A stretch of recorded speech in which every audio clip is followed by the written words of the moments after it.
ህልም ማለት አይምሮአችን ተኝቶ እያለ የሚያሳየን የአይምሮ ሲኒማ ወይንም ተንቀሳቃሽ ምስል ነው። ሳይንቲስቶች እንደሚሉት ህልም የምናየው ለሶስት ዋና ዋና ምክንያቶች ነው። አንደኛው መረጃዎችን ለማደራጀት ሲሆን አይምሮ ጠቃሚ የሆኑ ትውስታዎችን ለማስቀመጥና የማይረቡትን ለማጥፋት ሲሞክር ህልም ይፈጠራል።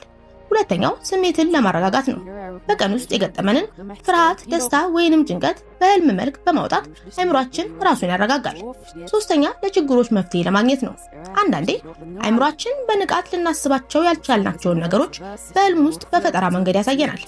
እንቅልፍ ሲወስደን አይምሮአችን ስራውን አይቀንስም፣ ይልቁንም እንደ ሲኒማ ፕሮጀክተር ምስሎችን በመልቀቅ ይጀምራል። በቀን ውስጥ የምናያቸው ሰዎች የሰማናቸውን ወሬዎችና የፈራናቸውን ነገሮች አቀላቅሎ አዲስ ታሪክን ይሰራል።